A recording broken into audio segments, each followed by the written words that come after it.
बिस्मिल्लाहिर्रहमानिर्रहीम। अस्सलाम वालेकुम नाज़रीन, मैं हूं फैयाज़ राजा और आप देख रहे हैं आपका अपना यूट्यूब चैनल। दोस्तों, वफाकी हुकूमत इस्लामाबाद में इंतहाई अहम तरीन और बहुत बड़ी डेवलपमेंट और पाकिस्तान के अदालती, सियासी और फौजी महाज पर आइंदा चंद दिनों के अंदर अहम तरीन और बड़ी तब्दीलियों का आगाज़। और वो कहते हैं कि जब आप हक पर हों और आपके साथ अल्लाह ताला की मदद शामिल हो तो फिर कोई आपका कुछ नहीं बिगाड़ सकता।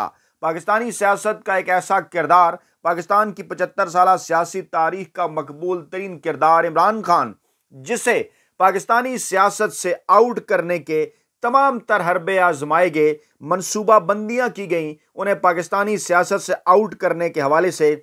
लेकिन ताज़ा तरीन डेवलपमेंट्स के मुताबिक पाकिस्तान के मुस्तकबिल के हवाले से किए जाने वाले तमाम अहम तरीन फैसले, चाहे वह फौजी महाज पर हों, अदालती महाज पर हों या फिर सियासी महाज पर हों, एक बार फिर इमरान खान के हाथ में आते नजर आ रहे हैं। मौजूदा सूरत हाल के अंदर जराए का दावा है कि नवाज शरीफ लंदन फरार की तैयारियों में मसरूफ हैं और उससे पहले वो जो कहते हैं कि आखिरी दफा चिराग टिमटिमाता है मरी इजलास के अंदर अपनी फुटेज उन्होंने जारी करवाई, उसके बाद लाहौर के तंदूरों के ऊपर मरियम नवाज के साथ विजिट, ये तमाम तर चीजें वाजे करती हैं कि नवाज शरीफ सख्त परेशान हैं और उन्हें इस बात का एहसास है कि उनके हाथ कुछ नहीं आया। जराए का दावा है कि एक तरफ जहां पर इस्टेब्लिशमेंट के पास नवाज शरीफ के हवाले से जाली फार्म 45 फार्म जो है वो जाली फार्म 47 मौजूद हैं जिससे वो मुमकिना तौर पर ब्लैकमेल हो सकते हैं, तो इसी तरह नवाज शरीफ के पास लंदन प्लान की दस्तावेजात और दीगर ऐसी चीज़ें मौजूद हैं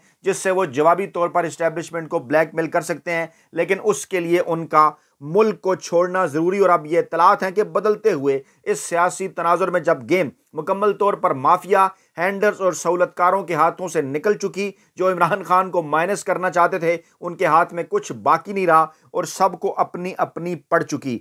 एक ऐसा शख्स, तफसील में जाने से पहले, क्योंकि बड़ी रिटायरमेंट जो है वो फौज के अंदर, उस हवाले से अहम तरीन और चौंका देने वाली खबर जिसने इस डिबेट का आगाज कर दिया कि नया आर्मी चीफ कौन होगा, क्या अगले आर्मी चीफ की तैनाती इमरान खान, पाकिस्तान तहरीक इंसाफ के मकबूल तरीन अवामी सियासी रहनुमा, पाकिस्तान की 75 साल सियासी तारीख के मकबूल तरीन अवामी सियासी रहनुमा इमरान खान के हाथ में होगी। इस पर आगे चलकर रोशनी डालते हैं और आपको मुमकिना तौर पर नए आर्मी चीफ के जो नाम हैं वो भी आपके जो है वो आपके सामने रखते हैं। लेकिन सरेदस्त इस मामले का आगाज करते हैं फैज़ाबाद धरना कमीशन के हवाले से। जनरल फैज़ हमीद को क्लीन चिट मिली, पंजाब हुकूमत जिम्मेदार करार पाई। पंजाब हुकूमत उस वक्त शहबाज शरीफ के हाथों में थी, मरकज के ऊपर शाहिद खकान अब्बासी विराजमान थे, एहसन इकबाल वज़ीर दाखिला थे, जनरल कमर जावेद बाजवा जो है वो आर्मी चीफ थे और इसके साथ साथ जो हैं वो जनरल नवीद मुख्तार जो हैं वो उस वक्त के DGISI थे। तो जनाब जो है वो जनरल फैज़ ने वाज़ेह तौर पर अपने उस बयान के अंदर ये बता दिया कि उन्होंने तो सिर्फ अहकामात के ऊपर अमल दरामद किया, जो उनका बयान जो है वो कमीशन का हिस्सा बनाया गया है, कमीशन की रिपोर्ट का हिस्सा बनाया गया। अब इसमें जो सबसे बड़ा और अहम तरीन मामला है जिसके ऊपर ये मजदूर साफ़ी पहले भी आपके सामने कई बार ये बात अर्ज कर चुका कि हमारे ज़राए के मुताबिक जनाब जो फैज़ाबाद धरना था वो कतन नून लीग के या नवाज शरीफ के खिलाफ नहीं था। मैं रिपीट कर रहा हूं, इसको गौर से सुनिए। हिफ्ज़े मातकद्दम था, माफिया का, हैंडलर्स का, सहूलतकारों का, पाकिस्तानी इस्टेब्लिशमेंट का, इमरान खान के खिलाफ। सबको यह नजर आ रहा था 2018 के इलेक्शन में इमरान खान क्लीन स्वीप करने जा रहे हैं, उनका रास्ता रोकने की कोशिश थी। TLP को कतन नवाज शरीफ के खिलाफ लॉन्च नहीं किया गया। आपको ये शायद बात नहीं लगे जो इस प्लेटफॉर्म के ऊपर नए हैं, ये बात हम 2017-18 से करते आए हैं, लेकिन क्योंकि 2020 में हमने अपना चैनल स्टार्ट किया तो शायद वहाँ पर यह बात ना हुई हो। जो आपके सामने दोबारा से वाज़ेह कर दें कि इस मजदूर साफ़ी का हमेशा से यह मौक़िफ़ रहा कि TLP को हैंडलर्स ने नून लीग के खिलाफ नहीं बल्कि पाकिस्तान तहरीक इंसाफ के खिलाफ लॉन्च किया था। माफिया, हैंडलर, सहूलतकारों को शहबाज शरीफ, राना सनाउल्लाह की सहूलतकारी भी हासिल थी, शाहिद खकान अब्बासी, एहसन इकबाल की मुकम्मल हमायत थी। और बाद में आपको याद होगा किस तरह इमरान खान के दौरे हुकूमत में TLP धरने दिया करती थी और उसके बाद फिर बाकायदा तौर पर उस वक्त से लेकर आज तक इमरान खान के खिलाफ एक झूठा बयानिया भी बनाया गया। आपको याद होगा आज अब तो फेवरेट सहाफ़ी भी बोलना शुरू हो गए काजी फाइज ईसा साहब के। काजी फाइज ईसा साहब के ऊपर का केस क्या था, काजी साहब का मौक़िफ़ क्या था? काजी साहब का मौक़िफ़ था कि मेरे ऊपर जनाब, क्योंकि मैंने फैज़ाबाद धरने के हवाले से जो है वो फैसला दिया था, जिनमें में जनरल फैज़ का नाम था, तो इसलिए मेरे खिलाफ पीटीआई की हुकूमत के अंदर रेफरेंस बनाया गया। अब सुप्रीम कोर्ट भी काजी फाइज ईसा साहब के पास, उनकी फेवरेट हुकूमत है, इस्टेब्लिशमेंट भी उनके साथ, कमीशन भी उनकी मर्जी का बनता है, और वो बनता है तो जनरल फैज़ को क्लीन चिट मिल जाती है। गोया के काजी फाइज ईसा साहब का जो बयानिया है, वो बयानिया जो उन्होंने उस वक्त इख्तियार किया था, वो भी फारिग हो जाता है। और जो नून लीग का वड्डे एंकरों का, वेले कालम निगारों, मुलाजम साफियों का बयानिया था, वो धड़म से जो है वो दबड़दूस हो जाता है। गोया एक बार फिर इस मामले के ऊपर इमरान खान की फतह होती है, और पाकिस्तान तहरीक इंसाफ तो फिर ये बात करके किरदारों को सामने लाएं, सजा दें। आज भी कहा उमर अयूब ने कि ये रिपोर्ट छुपाने के लिए नहीं, अलमारियों के अंदर रखने के लिए नहीं, सुप्रीम कोर्ट में अभी तक क्यों जमा नहीं हुई, सामने लाया जाए, पब्लिक किया जाए। जो जिम्मेदार हैं उन्हें इसकी सजा मिलनी चाहिए। और इमरान खान का यकीनी तौर पर यह बड़ा और अहम तरीन सरप्राइज था। इस नुक्ते को हम कनेक्ट करते हैं आगे जाके, यहीं से हम अपनी आज की वीडियो का आगाज़ कर रहे हैं कि ये एक बड़ी डेवलपमेंट थी मौजूदा सूरत हाल के अंदर, और एक और बयानिया इमरान खान का दुरुस्त साबित हुआ। इमरान खान का एक और मौक़िफ़ सच्चा साबित हुआ कि इसमें किसी किस्म का कोई किरदार उनका नहीं था, ना ही उन्हें किसी किस्म का फ़ायदा पहुँचा, बल्कि ये वो तो जो है TLP को और तो इमरान खान के ख़िलाफ़ लॉन्च किया गया, और बाद में फिर देखा गया कि किस तरह से TLP ने जो है वो, क्योंकि इस तरह से ये एक जो है वो तासुर दिया गया कि नवाज शरीफ के खिलाफ जो है वो TLP है, और जनाब वोट उसको पड़ गए, तो जो नवाज शरीफ के खिलाफ के वोट थे वो इमरान खान को पढ़ने थे नई पार्टी के तौर पर, उसमें से कुछ वोट TLP को भी डलवा दिए गए ये बयानिया बना के। और उस वक्त भी इमरान खान की सादा अक्सियत को रोका गया, और इस वक्त भी इमरान खान की दो अक्सियत को रोकने के लिए ज़्यादा से ज़्यादा सियासी जमातें इलेक्शन के अंदर उतारी गई। तो ये एक ग्रेट गेम थी, एक बड़ा मनसूबा था, जिसको हम वक्त से पहले आपके सामने जो है जिसका इंकशाफ जो है कर चुके थे। अल्हम्दुलिल्लाह आज ये मामला भी मुकम्मल तौर पर सच्चा साबित हो गया। दूसरी बड़ी डेवलपमेंट, सैफर मामला मुकम्मल तौर पर बढ़ने को है, शेर अफजल मरवत साहब की ज़बान के अंदर फारिग होने को है। आज इसके ऊपर अहम तरीन और बड़ी डेवलपमेंट्स के इम्कानात हैं, क्योंकि कुछ भी अब इस केस के अंदर जो है वो बाकी नहीं रहा, और नज़र आ रहा है कि इमरान खान और बुशरा बीबी जल्द जो हैं वो पाकिस्तानी अवाम के दरमियान होंगे, क्योंकि इस केस के अंदर कुछ भी नहीं है। अच्छा, अब इस मामले का आगाज़ हुआ कैसे? ये जो बड़ी रिटायरमेंट आई फ़ौज के हलकों से, और वो बड़ी रिटायरमेंट किसकी थी? कोर कमांडर मंगला की। मैं तफसीलात के अंदर जाता हूँ। Core commander Mangla lieutenant general Aiman Bilal Safdar कबल अज़ वक्त रिटायर हो गए। वफाकी काबीना ने उनकी दरख्वास्त मंजूर कर ली। ज़राए के मुताबिक कोर कमांडर मंगला ने वजारत दिफा के ज़रिए वफाकी हुकूमत से दरख्वास्त भेजी थी, जिसमें यह कहा गया था कि वो ज़ाती वजूहात की बिना पर मज़ीद खिदमात जो हैं वो सर अंजाम नहीं दे सकते। अच्छा, अब इससे पहले के मामलात को हम आगे बढ़ाएं, इसमें एक खबर बड़ी ज़रूरी है आप तक पहुँचानी। इसमें अहम बात क्या है? एमन बलाल सफदर साहब टॉप सीनियरिटी लिस्ट जो थी 5 सीनियर जर्नलों की 29 नवंबर 2025 में, जब मौजूदा army chief general Asim Munir अपनी मुद्दत मुलाजमत पूरी करेंगे, तो उस वक्त सीनियरिटी लिस्ट के अंदर सीनियर 3 जजेस के अंदर जनरल एमन बलाल सफदर हैं, उनका भी नाम होता मुमकिना तौर पर, और वो भी सीनियर जनरलों के अंदर शामिल होते, आर्मी चीफ के उम्मीदवार होते। और अब उनकी रिटायरमेंट के बाद यकीनी तौर पर इस सीनियरिटी लिस्ट के अंदर थोड़ा सा रद्दो बदल होगा। ये मामला क्यों कर अहम है, इनकी रिटायरमेंट के बाद ये डिबेट क्यों शुरू हो गई, आगे लेकर आपको बढ़ते हैं। 15 अप्रैल तक की, यानी इनकी रिटायरमेंट से पहले 15 अप्रैल तक जो सीनियरिटी लिस्ट थी 29 नवंबर 2025 के हवाले से, उसमें क्या थी? क्योंकि इस दौरान जो कुछ सीनियर जर्नल हैं वो जनाब हो जाएंगे रिटायर भी, और पहले बल्कि मैं उनके नाम आपके सामने रखता हूं, जिनमें जनाब जो मौजूदा DGISI हैं नदीम अहमद अंजुम, इसके साथ साथ अख्तर नवाज सत्ती जो कोर कमांडर मुल्तान हैं, सरदार हसन अजहर हयात जो कि कोर कमांडर पेशावर हैं, आसिफ गफूर जो कि प्रेसिडेंट हैं NDU के, मोहम्मद अली जो कि क्वार्टर मास्टर जनरल हैं GHQ में, साकिब महमूद मलिक जो कि कोर कमांडर भावलपुर हैं, और इसी तरह से जनाब मोहम्मद आसिम मलिक जो कि AG हैं GHQ रावलपिंडी के अंदर।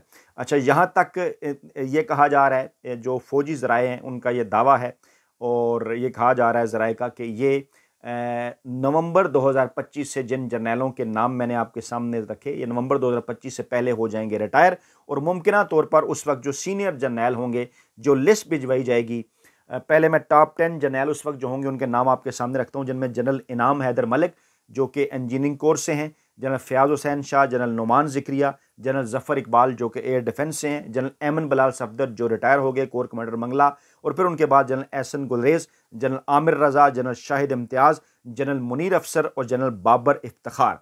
जनाब अब इनमें से जो सीनियर मोस्ट उस वक्त होंगे, जनरल इनाम हैदर मलिक वो इंजीनियरिंग कोर से, और इसी तरह से जनरल ज़फ़र इकबाल जो है वो एयर डिफेंस से। और रवायत ये रही है कि इंजीनियरिंग कोर और एयर डिफेंस के जो जर्नैल हैं उनको जो है वो आर्मी चीफ के लिए माजी में कंसिडर नहीं किया जाता रहा। तो नाम पीछे बचते हैं जनरल फ़याज़ का, जनरल नुमान ज़िक्रिया का, जनरल एमन बिलाल सफदर का नाम उस सूरत में मजीद अहम हो जाता। वो 3-4 जर्नैलों में आ जाते, लेकिन अब वो भी नहीं होंगे क्योंकि रिटायर हो चुके। तो general Fayyaz, general Noman Zikriya, general Ahsan Gulzar, general Amir Raza, general Shahid Imtiaz, general Munir Afsar और जनरल बाबर इफ्तिखार जो हैं वो उस वक्त सीनियरिटी लिस्ट के अंदर शामिल होंगे। 3-4-5 नाम, 6 नाम भी एक दफ़ा माजी के अंदर आए, ये जो है वो रवायत हुआ करती है। अच्छा, लेकिन उससे पहले बड़ी डेवलपमेंट्स हो रही हैं पाकिस्तान के अंदर, बड़ी तब्दीलियां हो रही हैं, और जो मौजूदा सिनेरियो है, जो मौजूदा हालात हैं वो बता क्या रहे हैं। ज़राए का ये दावा है, पहले अगर हम 21 अप्रैल के इलेक्शन से ही मामला शुरू कर लें कि जनाब पहले तो पाकिस्तान तहरीक इंसाफ को आज अपनी एक कौमी असम्बली की, 2 पंजाब असम्बली की नशिस्तें वापस मिल गई। जहाँ जहाँ हल्के खुलेंगे, जहाँ जहाँ अदालतें आइन और कानून के तहत फैसला करेंगी तो वहाँ पर तहरीक इंसाफ को नशिस्तें वापस मिलेंगी। वो आज मिल गई पाकिस्तान तहरीक इंसाफ को वापस। उसके बाद 21 अप्रैल को जनाब इलेक्शन होने जा रहे हैं, और अहम इलेक्शन है, बड़े इलेक्शन हैं। और क्योंकि ये जनाब जो इलेक्शन है ये होने जा रहे हैं जनाब जो है वो 21 हलकों में, ठीक है, 21 अप्रैल को 21 हलकों के अंदर ये इलेक्शन होने जा रहे हैं। और इनके अंदर जनाब कौमी असम्बली के हलके भी हैं, सूबाई असम्बली के हलके भी हैं, पंजाब के भी हैं, सिंध के भी हैं, KP के भी हैं, बलूचिस्तान के भी हैं। पाकिस्तान तहरीक इंसाफ इन तमाम के तमाम 21 हलकों के ऊपर इंतहाई मजबूत पोजीशन में है। पंजाब, KP और नेशनल की मैं बात नहीं कर रहा, मैं इसके साथ साथ सिंध असम्बली और बलूचिस्तान असम्बली की भी बात कर रहा हूँ। इस वक्त जो इमरान खान की मकबूलियत है वो पाकिस्तान की तारीख में किसी सियासी रहनुमा को इस तरह से मकबूलियत नहीं मिली, और वो भी सिर्फ किसी एक सूबे के अंदर नहीं। KP की बात करें, पंजाब, सिंध, बलूचिस्तान, मरकज़, हर जगह पर इमरान खान यकसा मकबूल। और मिनिमम इमरान खान की जो मकबूलियत बलूचिस्तान और सिंध के अंदर है वो भी 50% से ज़ायद है अपने, यानी 50% की मकबूलियत उनके तमाम तर मुखालफीन के दरमियान तकसीम है, और 51-52% इमरान खान की मकबूलियत है।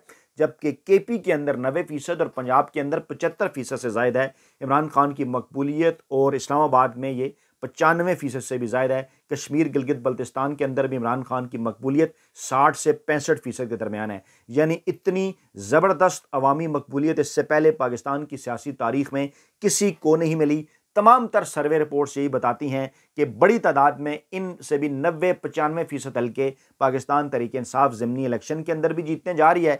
उसके बाद मामलात चले गए हैं ट्रिब्यूनल के अंदर, जिसमें नवाज शरीफ का हल्का भी है, दीगर कई हल्के भी हैं।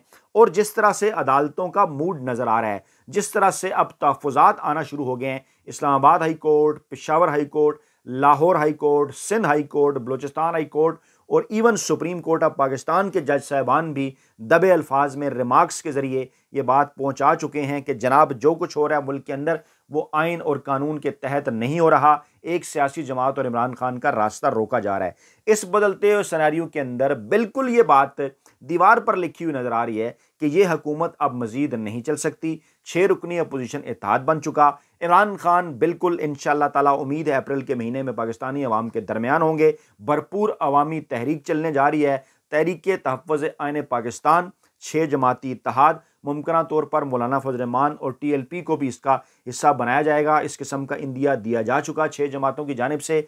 ऐसी सूरत हाल के अंदर शहबाज शरीफ की ज़ेर सदारत, ज़ेर क़यादत जो एक चुनतख़ब हुकूमत बनाई गई है उसका मुस्तकबिल बड़ा ही मखदूश है। और इत्तलात ये हैं कि नवाज शरीफ की लंदन वापसी की तैयारियाँ अपने अरूज पर हैं। एक और बयानिया बनाया जा रहा है इस दौरान कि मरकज़ के अंदर जनाब हुकूमत चाहे चेंज कर लें। जावेद लतीफ़ साहब किसी मखसूस एजेंडे के ऊपर हैं। आज उन्होंने एक वीडियो के अंदर इंकशाफ किया, एक प्रोग्राम के अंदर, पहले हामिद मीर और फिर काशिफ अब्बासी साहब के साथ भी बैठ के उन्होंने कहा जनाब कि देखिए जनाब जो शेखुपुरा के अंदर इस तरह से इस्टेब्लिशमेंट का उन्होंने जिक्र किया बिलवास्ता तौर पर। उसके बाद उन्होंने कहा कि वहाँ पर सहूलतकारी की गई, 90 करोड़ के अंदर जो है वो इलेक्शन मैनेज किए गए, रिजल्ट वो एक नया बयानिया बनाने की कोशिश कर रहे हैं। गौर से अगर सुना जाए तो उनकी इस बात के पीछे मकसद ये है कि वहाँ पर 9 मई को जो है वो 9 मई के किरदारों को, यानी उन्होंने पाकिस्तान तहरीक-ए-इंसाफ की तरफ इशारा किया कि उनको इस्टेब्लिशमेंट ने फैसिलिटेट किया और उन्हें जितवाया। कुछ लोग ये समझ रहे हैं शायद वो नून लीग के ऊपर उनका खुद कुछ हमला था, तो उस वीडियो को भी गौर से देखा जाना चाहिए कि असल में उस वीडियो के अंदर क्या कह रहे हैं। बेसिकली पंजाब की वो बात नहीं करते, मरकज़ की बात करते हैं, और मियाँ साहब भी अपनी बेटी के लिए दोबारा से मैदान में आ गए हैं क्योंकि यही उनका बड़ा कंप्रोमाइज़ था। और शहबाज शरीफ की जो हुकूमत है वो डानाडोल है। पीपल्स पार्टी ने अच्छे आइनी ओहदे जो है अपने पास रख लिए हैं ताकि हुकूमत अगर चली भी जाए तो उनको किसी किस्म का नुकसान ना हो। तो मौजूदा सूरत हाल के अंदर वाज़ा तौर पर यह बात नज़र आ रही है कि मौजूदा चीफ जस्टिस काजी फ़ाइज़ ईसा साहब की तोसी भी बड़ी मुश्किल मामला होगा, और मौजूदा army chief general Asim Munir साहब की तोसी भी एक मुश्किल मामला होगा, और मुमकिना तौर पर उससे पहले ही जो है वो हुकूमत जो है वो ये गिर जाएगी। और डेफिनेटली जब हुकूमत गिरेगी तो अवामी और जमहूरी हुकूमत जो इलेक्शन जीते हैं वो इमरान खान है, पाकिस्तान तहरीक इंसाफ है, मुमकिना तौर पर वही वज़ीर आज़म होंगे, और अगली बड़ी तैनाती यकीनी तौर पर ज़राए का दावा है कि इमरान खान के हाथों ही होगी। तो जनाब ये थी लेटेस्ट डेवलपमेंट, अपना बहुत ख्याल रखिएगा, दुआ में याद रखिएगा। नई वीडियो के साथ जल्द हाजिर होंगे। अल्लाह निगहबान।